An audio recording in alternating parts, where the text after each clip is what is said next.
From the Annals of the Yaya Council, compiled in the 1100th year of the Weskorian calendar, the heirs of the founders. When Krassux the First Blade, Agüeybaná the Obsidian Master, Gurionaxia the Last Bohíque, and Cacicaná the Exile passed into history, their children, known across the realm as the first-generation Featherheads, rose to power in a world their parents had forged through fire and storm. But unlike their forebears, these heirs were not tempered by existential struggle. They inherited stability, territory, and lineage. In Burghandia, stability breeds ambition. What had once been unity for survival fractured into rivalries over interpretation of legacy. Each noble family grasped its ancestors' inheritance like a relic, some wielding it as a sword, others wearing it like a crown. Borinken's claim. In 1095 VK, at the new Laixax burial site on the island of Weskoria, Borinken II Liaxinana, son of Cacicaná the Exile, crowned himself Cacique of Burghandia.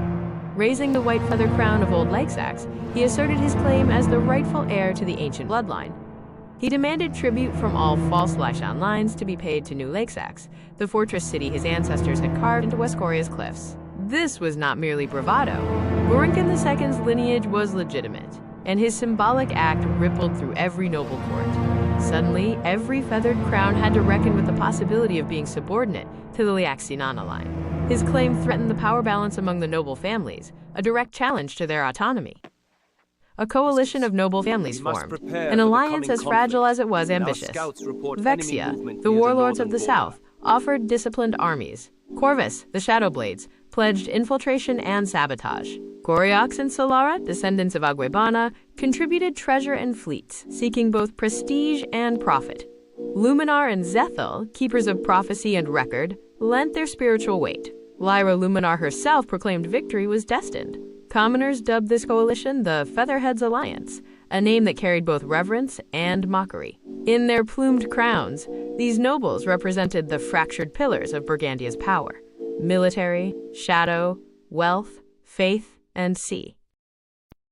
March to Weskoria. The campaign began in grandeur. From Grithium's black harbors, obsidian-proud whale ships unfurled banners of red, turquoise, gold, and violet. War drums rolled like distant thunder. As the fleet passed through the Twin Straits, storms gathered without warning. Winds howled, waves swelled, and lightning forked across the night. Sailors whispered that the gods watched, weighing mortal ambitions with indifference. Whether the tempests were divine punishment or natural misfortune, they fractured the fleet before a single sword was drawn. Assault on New Laixax. Under the cover of storm and darkness, Gondiax Corvus led her shadow blades through hidden sea caves toward the fortress. The plan was precise: infiltrate, disable defenses, open the gates from within. But Borinken was cunning and tactical. Torches flared unexpectedly along the tunnels. Traps sprung like jaws. The shadow blades were ambushed atop the ramparts. Gondiax barely escaped with her life, her black feather crown seized and displayed on the fortress walls, a cruel symbol of Corvus's broken network. The failure of the stealth prong left the alliance exposed and demoralized before the main battle began.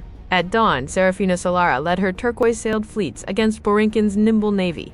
His ships, smaller and faster, struck like hunting sharks, ramming, burning, then vanishing back into the mist.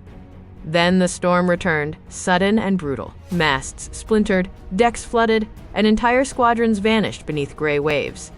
Whether by chance or divine will, the sea favored Borinken. The naval prong collapsed, leaving the alliance stranded on Weskoria's shores with dwindling support. On Weskoria's black sands, Agüeybaná Vexia commanded his soldiers with iron discipline. Shields locked, spears bristling, they advanced through volleys of obsidian-tipped arrows. Above, Borinken II stood at the ramparts clad in ancestral yellow wicker armor, crowned in white feathers and bearing his blue obsidian sword, a living emblem of Laixan sovereignty. The defenders were formidable: Circean mercenaries, masters of close combat, Fenris riders from Stepia, swift and devastating, Liaxinana loyalists, sworn to die rather than yield. Vexia initially sought to regroup, but the news of Corvus's rout and Solara's losses forced his hand. He ordered a full assault on the gates. For 7 days, his disciplined legions battered the walls. For 7 nights, the storms battered their fleet. The gates held the broken alliance.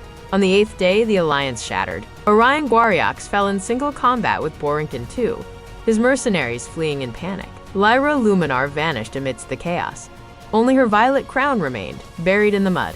Serafina Solara, struck through the thigh, watched her flagship burn and cursed the uncaring sky enraged. Agüeybaná, bloodied and surrounded but wanting to fight, had to order a retreat to save his warriors. Their armies withdrew under fire, dragging their wounded through sand and surf. Broken ships awaited them, those that had survived the storms. The retreat was harrowing. Storms still lingered, and Borinken's ships harassed them from a distance, like wolves stalking weakened prey. What began as a grand coalition returned as a battered procession of survivors. In the harbors of Grithium, the nobles disembarked to a silence heavier than mourning. Their banners, once proud, hung torn and blood-stained. The prophecy of triumph had turned to an unspoken lesson. The Liaxinana line was not to be easily dislodged, and the gods, whether real or not, had offered no favor to divided ambition. Aftermath: the fractured feathers. The defeat at Weskoria sent ripples through noble politics for generations. The Vexian noble family turned inward, strengthening its fortifications and discipline, vowing never again to fight under divided command. The Corvus noble family, humiliated by the public display of Gandiax's crown, purged and rebuilt its networks in the south. The Gurionaxia and Solara families absorbed financial losses but reasserted dominance through trade, ensuring the war became a tale of economic caution as much as military folly. The Luminar noble family, shaken by Lyra's disappearance, shifted from overt prophecy to veiled, riddling counsel.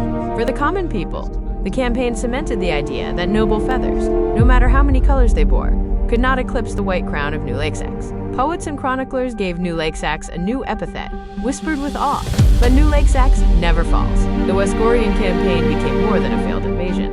It was a mirror of Burghandia's fractured soul. Noble families continued to vie for supremacy in courts, seas, and shadows, but Weskoria remained unconquered, a reminder that lineage, strategy, and prophecy meant little without unity. And above it all, in whispered prayers and sailors' tales, the storms of the Twin Straits were sent to